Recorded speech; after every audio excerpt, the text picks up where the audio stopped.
I think there's a lot of advice that gets circulated around that is absolutely garbage advice. One of the phrases that I think gets passed around a lot without people actually sitting down and thinking about the consequences of listening to this phrase is the idea of burning the boats. Now, I don't know the exact origin of where this phrase came from, but from what I understand, this whole phrase comes from the idea that some commander or some general went to some island in some battle, and he sort of made this journey a one-way trip. His viewpoint was, I'm either going to conquer and defeat the enemy here at this spot on this island, or that is it. There is nothing else. There is no turning back.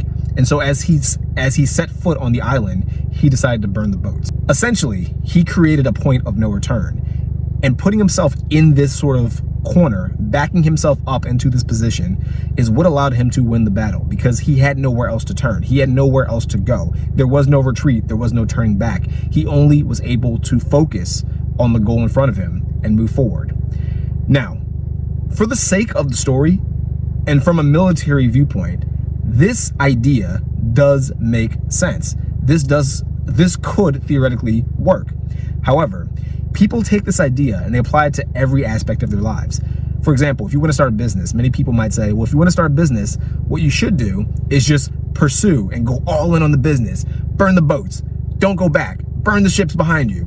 Again, on paper, this sounds like fantastic advice. Go all in. Be very determined. Stay true to the path. Focus on your goals. Attack it without fear. Attack it with no plan B. I've even heard people in the past, different celebrities, different influencers, different gurus, say that you should not have a plan B. I think it was a TED Talk or some speech by Arnold Schwarzenegger, and he said, there's no such thing as a plan B. There's only the original plan that you created in the first place. You must attack that first plan as if there were no other plans. This all sounds excellent on paper, but the reality is that in the real world, you should never attack anything without a plan B, because you don't know if plan A was going to work at all. Plan A may have been a terrible plan from the beginning. And the reality is that when I see all these different people say you should have no plan B, you should burn the boats behind you, they don't do that themselves. I've seen so many different celebrities and influencers say, well, I went all out. I abandoned everything. I was willing to be homeless and do A, B, and C. It's like, well, the reality is that you had friends and family that could have bailed you out if you really needed them to. So you did have a plan B. You did have a backup plan.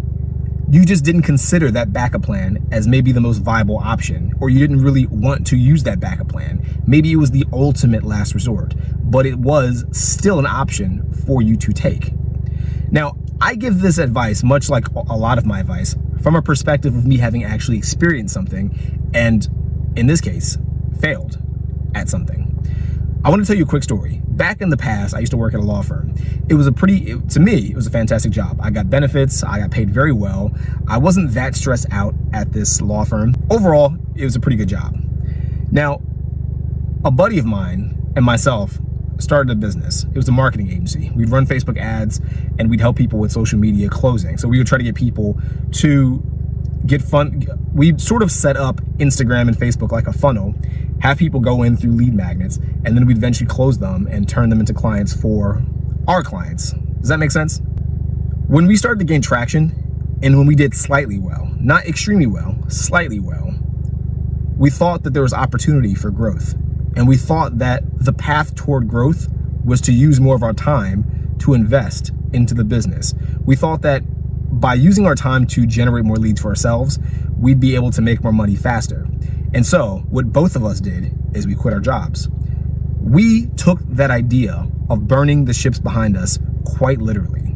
Now, on a positive note, before I continue, it's not like I abandoned all of my coworkers. It's not like I have any negativity towards my coworkers. I didn't leave like immediately and make the relationship strained or make it a bad relationship. I've seen a lot of my old coworkers. I still like them. I assume they still like me based on the way they've reacted to seeing me. There's no bad blood. So at least that's some positive. But overall, I did quit a very good job to start a new business. And quite honestly, the business hadn't been growing at a rate that genuinely showed long-term growth. I burned the bridges. I burned the boats behind me, and it did not pay off.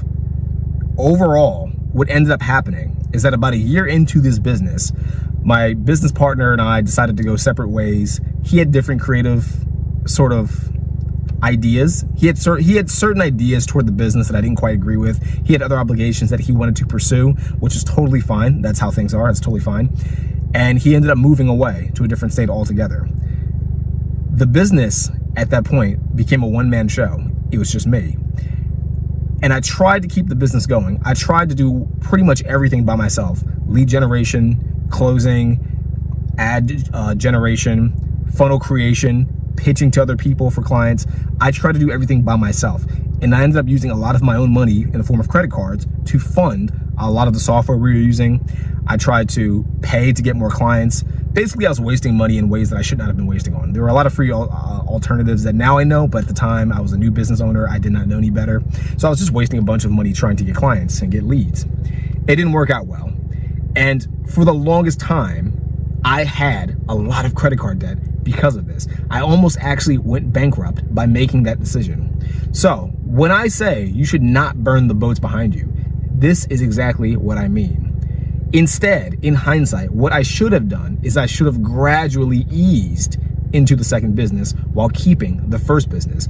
I should have been testing things out. I should have been being aware of what pitfalls may have occurred. I should have been listening to other people that may have had similar insights or who may have been further ahead of an agency business than I was.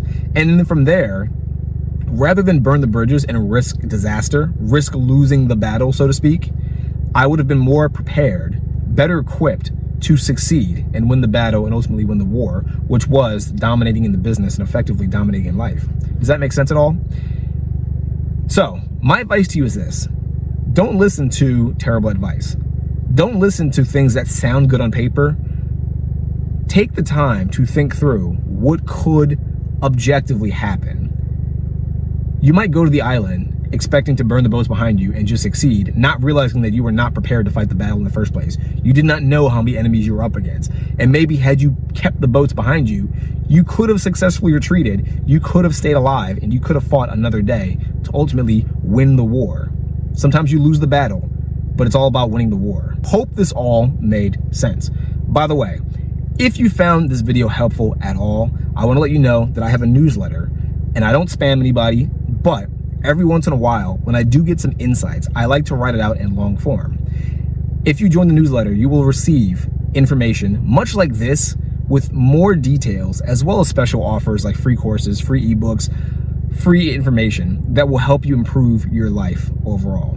So if you're interested, there's a link below. It's free to sign up. You can click below to join my newsletter. Again, you'll be receiving lots of information that'll help you improve your life in every major aspect: health, wealth, relationships, and just general philosophy to help you stay ahead. Click the link below if you're interested, and I hope to see you in the next video. Peace out.